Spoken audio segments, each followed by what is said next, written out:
E aí, seus bandos de louco? Tem assunto, né? Tem assunto, a gente tem que falar. Antes, se inscreva, ative o sininho, deixa o like, comente. Vamos abrir o canal de diálogo, né?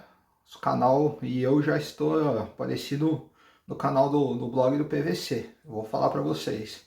Eu estou usando a camisa do Paris Saint-Germain, vocês me permitem utilizá-la hoje, né? Eu comprei essa camisa porque eu achei ela muito bonita, né? Muito pela estética, tá? E parabenizar, né? Paris Saint-Germain pela conquista e pelo modelo de gestão, para mim, muito eficiente do clube nos últimos anos. Fora de campo, né? Dentro de campo teve algumas mancadas que poderia ter feito que o Paris Saint-Germain conquistasse a Champions League mais cedo. Mas fora de campo o modelo é muito bom de investir em jogadores jovens, de sempre ter de trazer veteranos para comandar o clube, para comandar o time dentro de campo e mesclar com jovens. Esse Hakimi, que para mim é um dos maiores laterais da história, é um absurdo. Esse cara foi achado pelo Paris Saint-Germain praticamente de graça. O Paris Saint-Germain pagou uma graninha nele, mas perto do que ele vale, nada, de graça. Esse Doué, que fez 2 gols aí, o Paris Saint-Germain pagou baratinho nele ali no Rennes. O Dembélé estava encostado, estava escanteado.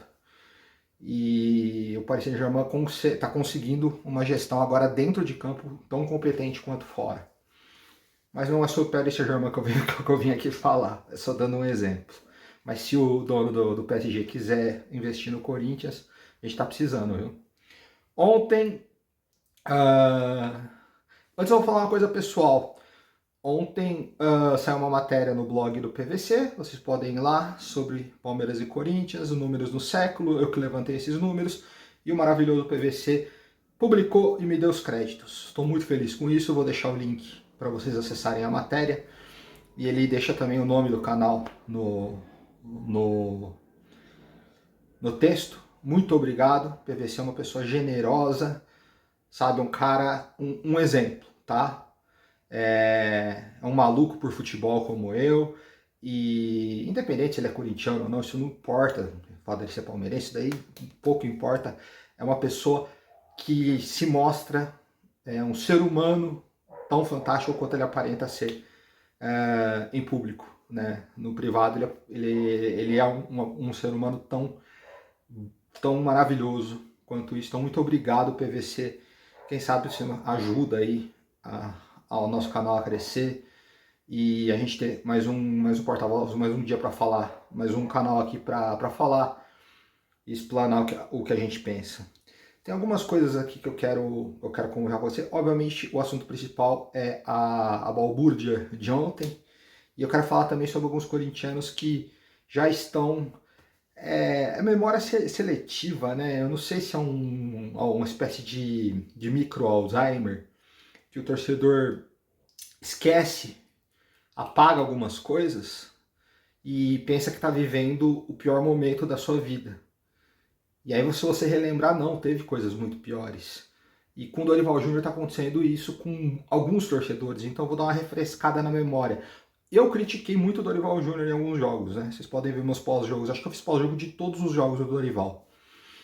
Mas eu vou pontuar o porquê essa torcida tá um pouco exagerando demais. Tá histérica demais, né? Parte é meio fiel, é modinha mesmo. Aquela lá que quer que o time jogue a liberta o tempo inteiro, que não sofreu como a gente sofreu nos anos 90, nos anos 2000, e acha que o Corinthians tem que estar voando. Isso também tem vídeos meus explicando sobre o que é anil fiel. Ontem aconteceu o que para mim já era para ter acontecido há muitos anos, para falar a verdade. O povo tomando o Parque São Jorge. Só que, o que é o povo quando a gente fala de um clube do tamanho do Corinthians? Ele está muito representado por suas torcidas organizadas, e elas se uniram e entraram no Parque São Jorge. Tá? Eu não vou chamar de invasão, porque aquilo lá só existe por causa deles. Quando eu entro em algo que é meu, em que eu faço parte, eu não estou invadindo nada. Nada foi quebrado, nada foi destruído. Tá? E foi feita ontem uma espécie de revolução pacífica, sem violência, e que pode render frutos para o Corinthians. Então quero dar os parabéns aos torcedores organizados do Corinthians que fizeram isso ontem, que era necessário ser feito, tá? Era necessário ser feito, inclusive com um presidente tranquilo, que sabia que ele não era o principal alvo dos manifestantes, o Omar Stable, inclusive deve ter conversado tranquilamente com eles. Então não era questão de tomar o poder, né? A questão era simplesmente acabar com essa palhaçada. E isso foi feito muito bem, num gesto simbólico, trancaram os portões, fechado por má administração, logo em seguida abriram novamente, foi apenas um protesto. Tudo correu sem nem nada violento, nada foi quebrado, não foi quebrado sequer um vidro, que é um pé de cadeira do Parque São Jorge ontem. E isso repercutiu muito. Tanto que agora todas as chapas dos conselheiros estão do lado dos torcedores que entraram. Então tudo indica que vai haver o que eles tanto querem, o que eles tanto buscam, que é, no momento, o que a gente tem em mãos. Ah, eu quero que o Corinthians vire SAF, eu também quero. Mas, cadê? Eu quero que o Corinthians vire SAF. Precisa ter uma proposta, precisa ter alguém querendo comprar. Entendeu? Eu quero vender minha casa, por exemplo. Tem alguém querendo comprar? Não sei. Entendeu? Então não adianta a gente exigir SAF sem ter um comprador da SAF. Que aí pode aparecer qualquer picareta e fazer qualquer negócio. Não é isso que a gente quer, tá? Então não era essa a exigência. A exigência, primeiro, que vai dar um caminho, que vai pavimentar muitas coisas, é a mudança desse estatuto arcaico, desse estatuto que é um estatuto quase ditatorial, né? A gente pode dizer. É um estatuto que manipula a democracia. Como que você manipula a democracia? É você criando instrumentos democráticos, mas com linhas não tão democráticas assim. Então, a partir do momento que eu crio um estatuto onde eu excluo uma torcida de 30 milhões de pessoas das decisões do clube, 30, 34 milhões, eu não sei o tamanho exato. Isso não é democrático. Não é democrático 4 mil sócios definirem o destino do amor da vida de 30 milhões de pessoas. Não existe democracia isso aí. Esses 4 mil sócios não são a amostra da torcida. Pode ser que nesses 4 mil sócios, alguns nem corintianos são. Só são sócios porque moram ali perto. Certo? Você entendeu? A voz do corintiano não é ouvida. Não é democrático uma pessoa querer ser presidente do Corinthians e ser obrigado, como eu já falei para vocês, a esperar 14 anos para poder fazer isso. Não é democrático.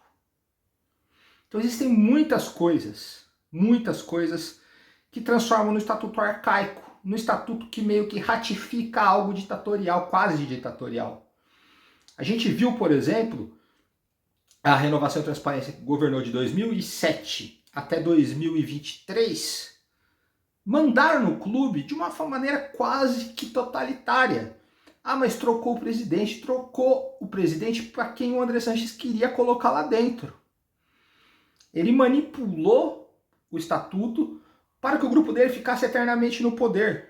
O Augusto fez essa ruptura, o Augusto provou ser outra porcaria, e a gente não quer mais isso. Você entendeu? Como que a gente faz isso? A gente expande. Você expande as decisões. Para mim, é para ontem a separação do futebol do Corinthians, tá? Do Corinthians Paulista para o Sport Clube.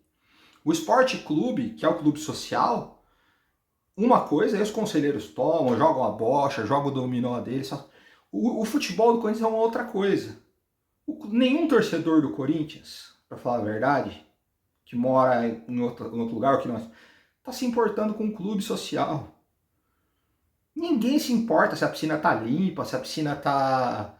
Ninguém se importa. A gente quer saber se a gente vai ter um centroavante para substituir o Yuri Alberto se ele for vendido ou enquanto ele estiver machucado. A gente quer saber dos nossos laterais, da nossa zaga. Entendeu? Então não é os piscineiros, os os que vão cuidar da quadra de bote que tem que decidir isso. Entendeu? Essa separação, ela tem que ser feita de qualquer maneira. Não é isso que está sendo proposto no começo. O que os torcedores organizados pediram é uma mudança geral no estatuto. E parece que isso vai entrar em pauta.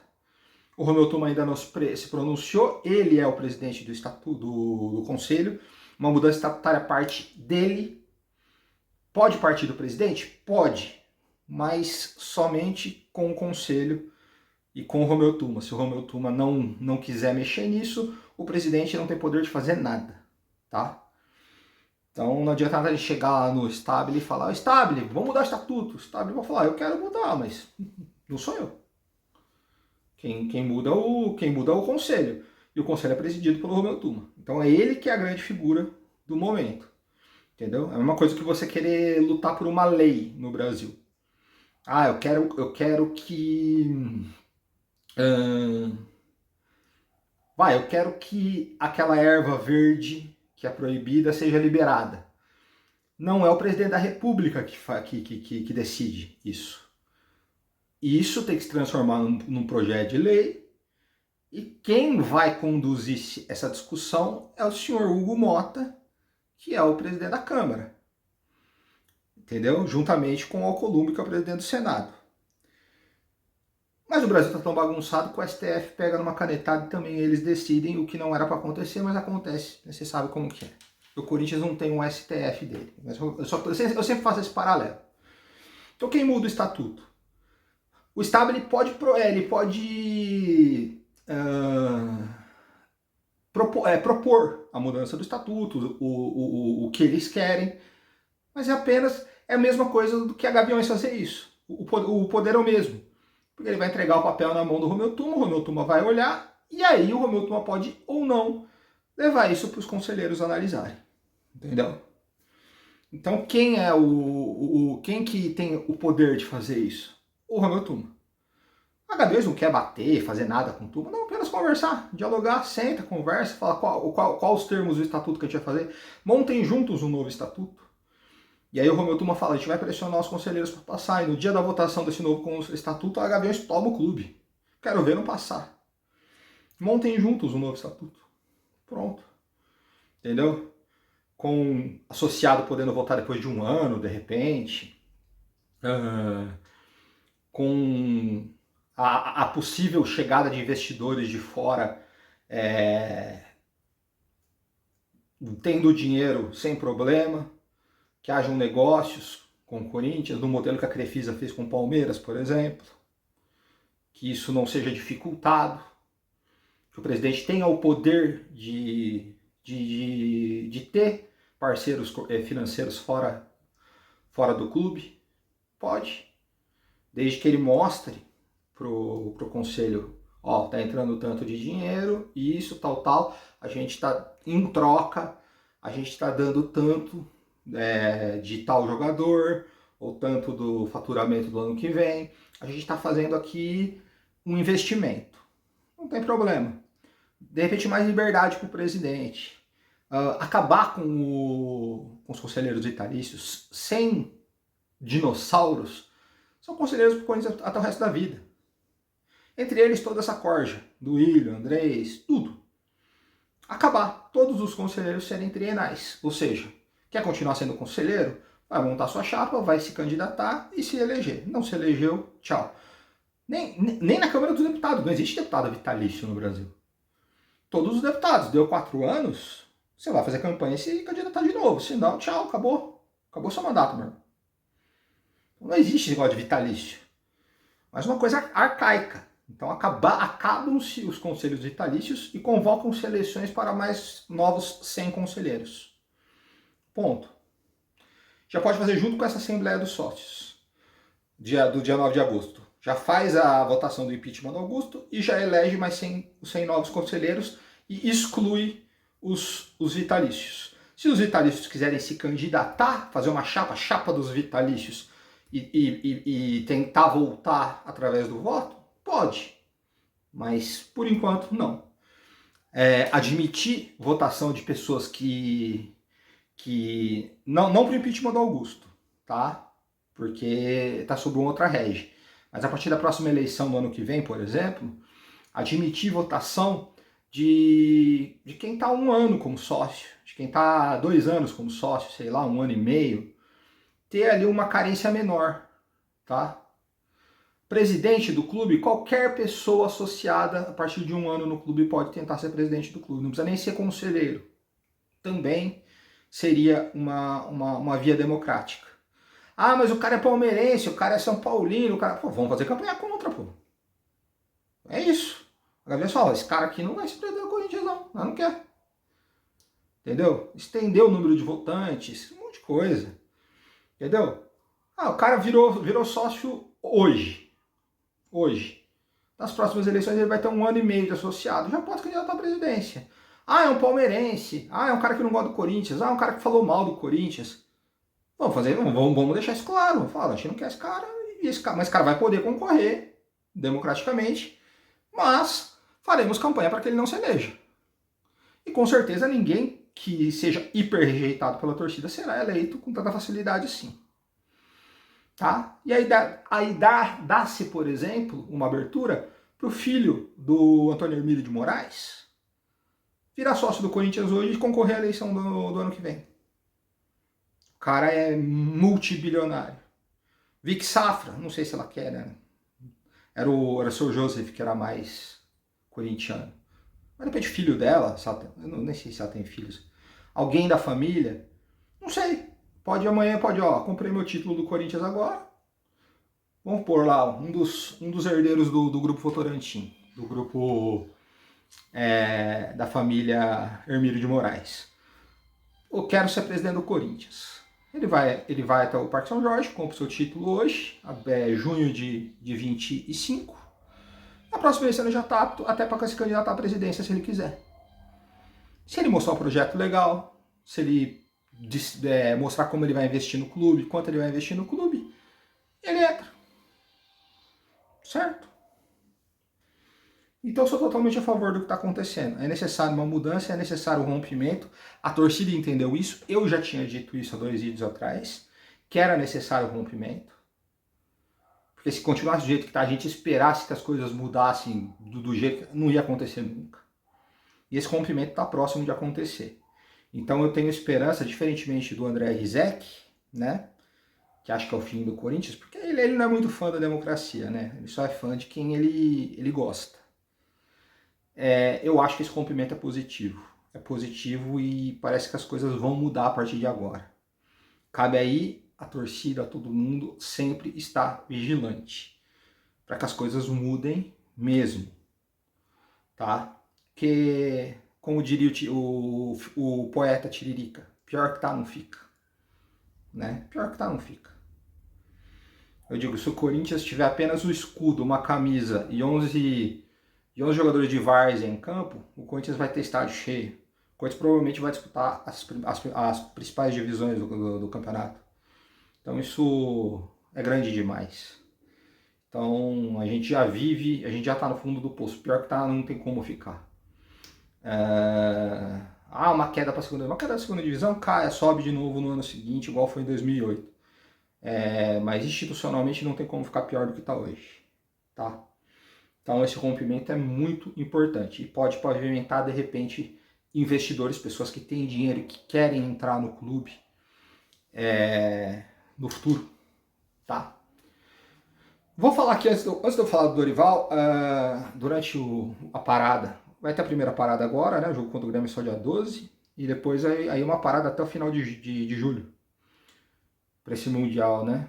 Mais um erro da CBF, vai parar o Mundial inteiro. Parasse só as 3 primeiras rodadas, que é aí quando com certeza os brasileiros entrarão em campo. Para as oitavas de final, a gente nem sabe se algum brasileiro vai estar classificado. E se todos forem eliminados? Vai ficar todo mundo aqui, a gente vai ficar dançando roda, batendo ciranda. Tem BBB quando parou por causa da pandemia? Não tem nem Big Brother no ar pra gente discutir. Vai ficar o quê? Vai ficar sentado? Um brasileiro chegou às quartas de finais. E os outros 3? Voltou pro Brasil. Vou ficar todo mundo assistindo esse durante 20 dias. Ideia de Jacu parar o campeonato inteiro. Os 3 primeiros jogos do Mundial, ok. tá? Vão ter 3 lá. Você adia o último jogo dos 4 antes da ida para o Mundial e adia o primeiro jogo depois da eliminação deles, tá? Pronto. E o resto segue o campeonato normalmente. O Fluminense foi eliminado na primeira fase, vamos supor. O Botafogo provavelmente vai ser eliminado na primeira fase. Por quê? Pô, vai pegar o PSG e o Atlético de Madrid. Vai ser muito difícil o Botafogo passar. O Botafogo volta para o Brasil, o primeiro jogo dele você adia. Para ele voltar de viagem, depois ele começa a jogar normalmente. Entendeu? Do que empurrar isso lá pro final do ano. Mas. Então eu vou trazer alguns vídeos, né? Dependendo também do clima político do clube, né? Vídeos atuais. Mas eu quero trazer os vídeos de história. Eu falei com o Ale Jimenez, que era do Central do Timão, agora tá com o meu timão, que a gente vai fazer um vídeo sobre 2005. Eu tenho muita vontade de fazer esse vídeo. Que eu vou explicar passo a passo para você desmontar o choro dos colorados sobre o campeonato de 2005. Já adianto, foi pênalti do Tinga, foi. Mas aquilo foi longe de decidir o campeonato. Não teve nada, não decidiu o campeonato. O Inter não seria campeão se aquele pênalti fosse marcado. Tem nada a ver uma coisa com a outra. E erro de arbitragem aconteceu dos dois lados. E eu vou provar ponto a ponto. A anulação dos jogos, tudo que aconteceu, eu vou desmistificar o que a mídia anticorintiana, principalmente, não é só o Colorado, o Colorado eles não tem força, ninguém ouve. Além do Baldasso, quem entende Colorado? E a Renata Fã, quem entende Colorado que tem algum tipo de relevância? Mas a mídia anticorintiana fica batendo até hoje. Ah, campeonato de 2005. Tem gente que nem nasceu em 2005 e fala, pá, campeonato de 2005 vocês ganharam roubado. Peraí, meu irmão, você sabe o que aconteceu no campeonato? Você assistiu o campeonato? São Paulino falando, você já viu o campeonato de 86, São Paulo e Guarani? É uma brincadeira de mau gosto, né? Eu vou desmistificar ponto a ponto, jogo a jogo, tema a tema, tudo que mostra que o Corinthians foi justamente campeão brasileiro de 2005, dentro de campo, de forma legítima. E que erros de arbitragem acontecem em todos os campeonatos para todos os times. Tá? Corintianos, que eu não sei se eu começo a chamar esse tipo de gente de corintiano, cara. Eu não sei se Nil Fiel é corintiano, cara. Você não sabe, Nil Fiel é o termo dessa fiel modinha, aproximadamente 20 anos, 20 e poucos, que não viu quase nada, que era bebê quando o Corinthians caiu para a segunda divisão, que hoje não aguenta 2 jogos jogando mal, já pede para mandar embora todo mundo. Se o jogador jogou 3 jogos mal, aí tem que ir pro banco e nunca mais jogar. Rescinde. Se dependesse dele, o Corinthians teria 20 treinadores por ano e rescindiria contrato de 100 jogadores por ano e contrataria outros 100. Nem o Paris Saint-Germain teria como fazer isso. E nunca isso dá certo. Tem times que faz isso e não dá certo. Tá? Não dá certo. O Dorival encerrou um ciclo dos seus 10 primeiros jogos no Corinthians. Tá? Desses 10, ele ganhou 5. Metade. Ele empatou outros 3. O que deixa um aproveitamento dele ali próximo dos 60%. E perdeu apenas 2. Certo? O time do Corinthians evoluiu muito defensivamente. Desses 10 jogos do Dorival, em 5 ele não tomou gol. Mas o time perdeu muita força ofensiva. O time não marcou tantos gols assim. E aí, fazendo uma análise fria, o Corinthians cria menos, o Corinthians finaliza com menos efetividade. Mas você olhando de maneira fria, o Memphis Depay se machucou e não jogou 4 dos 10 jogos do Dorival. O Yuri Alberto teve que ficar no banco alguns jogos, não jogou o último, por causa do desgaste. E o Garro só jogou 75 minutos dos 900 do Dorival.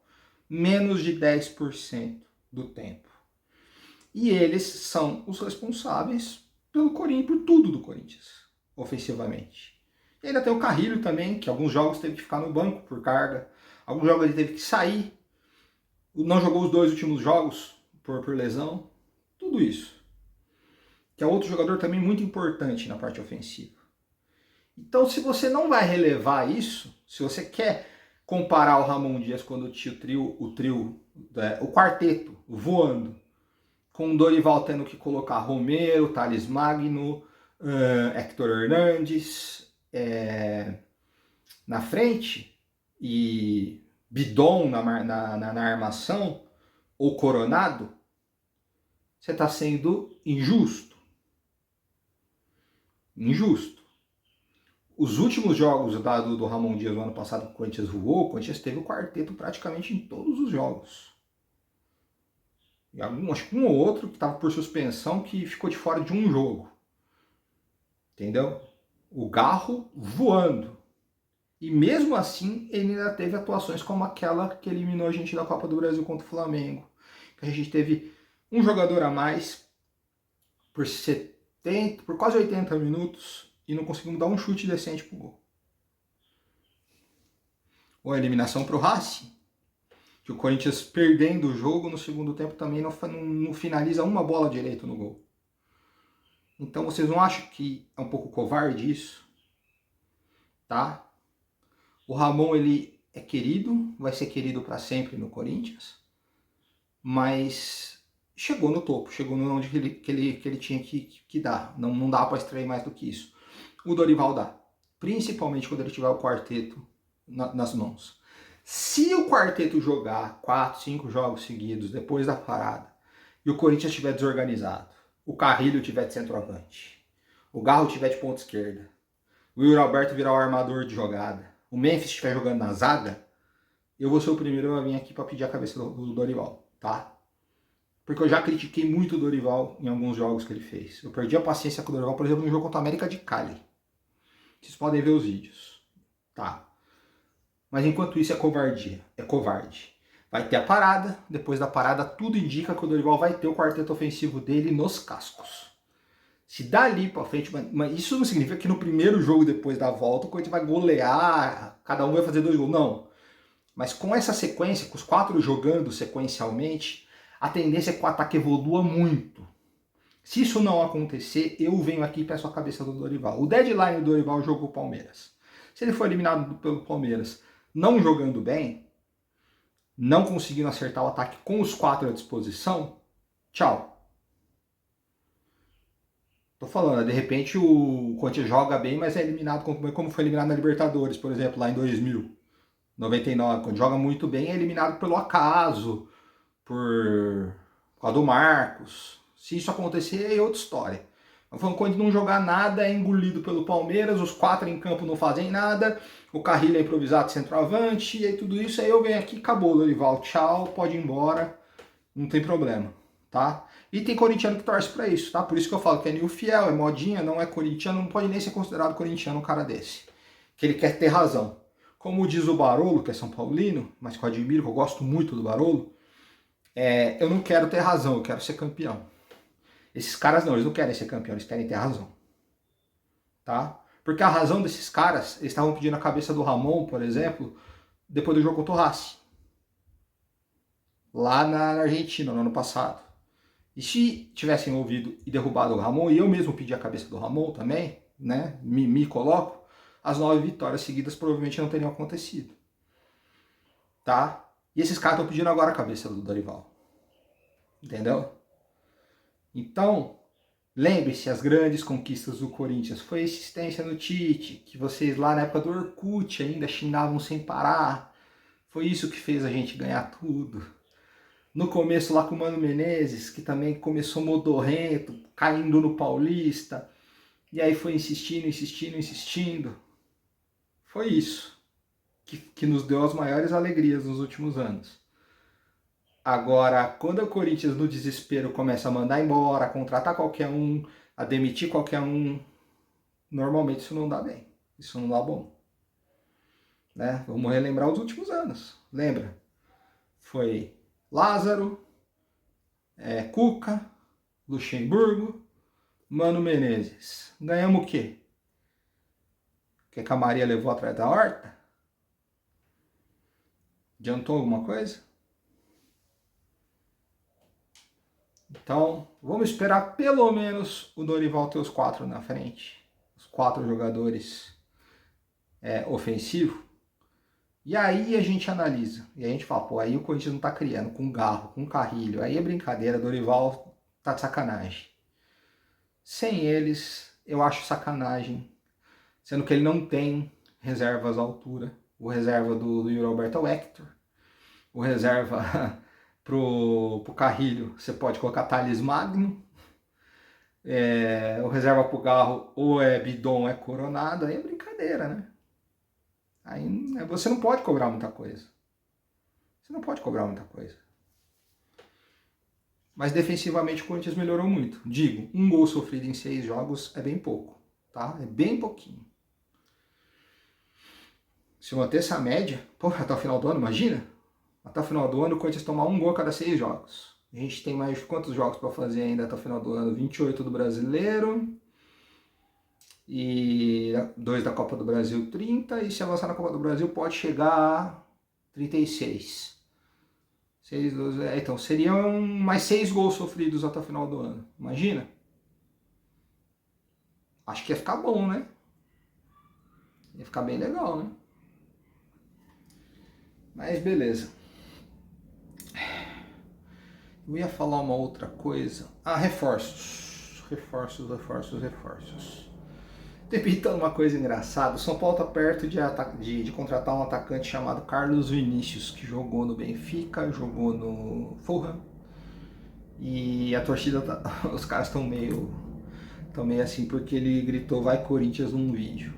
Aí tem torcedor corintiano falando, pô, já que ele gritou "Vai Corinthians", traz pro Corinthians. Eu vou falar, esse cara aí tem 30 anos e ele não marca gol desde o dia 17 de março. Aí você vai falar, pô, 2 meses de jejum. Não, desde 17 de março de 2024.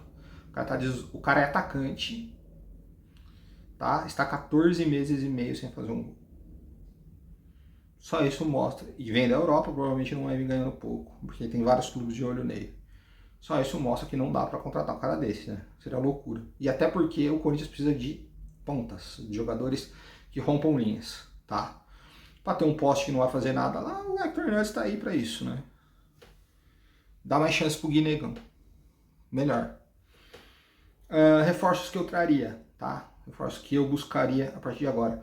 O Grêmio tá quase se acertando com o Alex Santana, tá vendo os últimos motivos, e ao mesmo tempo o Grêmio deixou o Cuéllar, colombiano, quase veio pro Corinthians no ano passado, como um jogador negociável. Eu faria essa troca, tá? Se o Cuéllar ganhar mais com o Alex Santana, que deve ganhar, eu proporia pagar o salário do Alex Santana e o Grêmio pagar os salários do Cuéllar até o final do ano.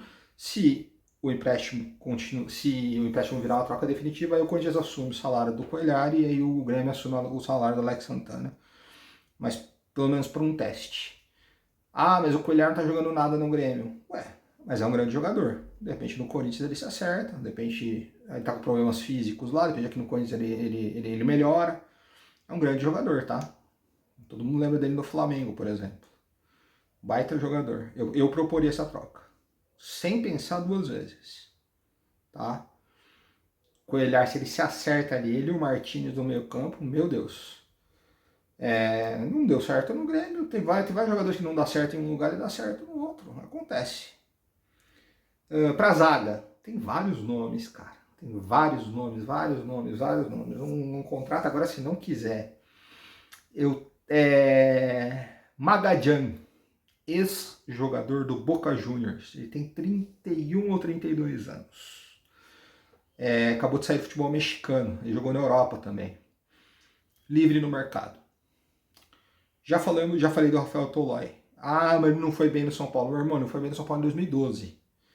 Ele fez carreira na Europa, ficou 10 anos no mesmo time, como capitão, ídolo, vencedor do maior título da história do clube. Se naturalizou, foi convocado pela seleção da Itália, ganhou uma Eurocopa. Pelo amor de Deus, se achar que um cara desse não serve, desculpa. Pode não jogar nada no Corinthians? Pode, mas tem currículo. Juan Jesus, que parece estar de saída do Napoli, campeão italiano. Esse seria excelente, seria o melhor. Eu tava vendo um outro colombiano que saiu do futebol árabe, que também jogou na Europa, esqueci agora o nome dele, que também está disponível. E tem um zagueiro chamado Bernardo, de 30 anos, que saiu do Bochum, da Alemanha. Ele jogou pelo Red Bull, tanto o Salzburg quanto o Leipzig. E ele é filho do Bernardo, volante, campeão da Copa do Brasil em 95 com o Corinthians. Tá? Tem 30 anos e bons números. Bons números. Atuou a maioria dos jogos do Bochum, tem boa avaliação. Eu não assisto futebol alemão, pego a avaliação pelos SofaScore da vida, mas ele tem uma boa sequência na carreira, é uma boa aposta, tá? É uma boa aposta. Olha, eu tô dando aqui o caminho das pedras, hein? Laterais, aquele Hugo Mádio, que jogou no Internacional para mim muito bem, também está livre no mercado. De repente, né, para quem só tem o Mateuzinho ali, tem outras opções. Por exemplo, o Aurier, que jogou a Copa do Mundo, jogador da Costa do Marfim, está sem clube desde julho do ano passado. Acho que aqui no Brasil ele vingaria. Quem era outro? Eu tinha visto um outro, eu não anoto nada, cara. Eu sou o Cacau Catalão ao contrário, porque eu nem tenho onde anotar, né? Eu tinha visto um outro lateral direito que estava livre no mercado, cara. Agora me fugiu. Me fugiu. Ponta. Vitinho. Eu traria o Vitinho. A torcida do Flamengo não gosta de problema, a torcida do Flamengo. Toda vez que o Vitinho jogou com o Corinthians, ele acabou com o Corinthians. Pegue na época que o Vitinho era jogador do Flamengo, os jogos entre Flamengo e Corinthians, o Vitinho destruindo o Corinthians. O Vitinho não viria para ser craque, não viria para ser titular, não viria para ser salvação da lavoura, ele viria para ser um jogador de elenco. E o Vitinho sem uma perna e com dengue joga mais que o Thales Magno. Eu traria o Vitinho. Outra opção é o Romarinho. Já o Romarinho, eu tenho medo do Romarinho porque é um ídolo. E aí ele chega, não joga nada, fica naquele... Será que o Romarinho viraria o novo Romero? Não sei. 34 anos? Não sei. Se o Romarinho chegasse na diretoria do Corinthians e falasse: eu aceito um contrato de risco até dezembro, recebo por produtividade, acho que eu faria.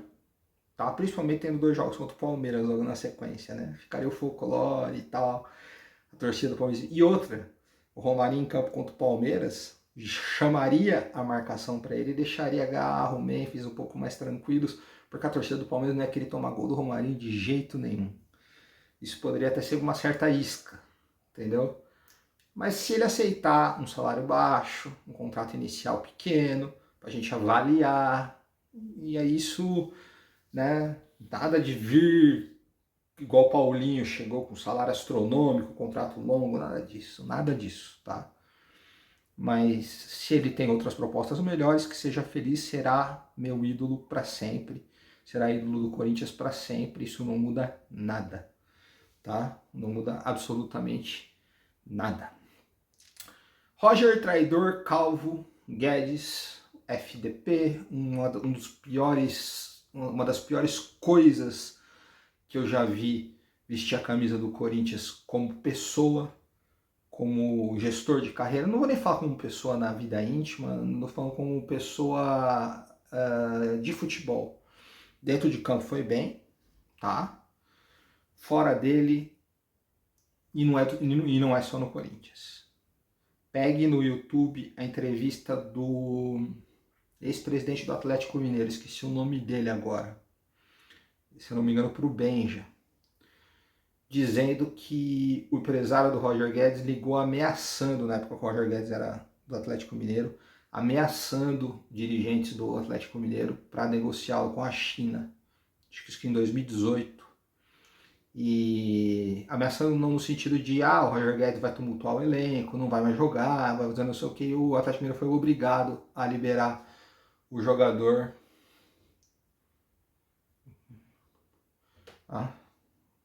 Eu deixo ligado aqui no Léo Dias a fofoca.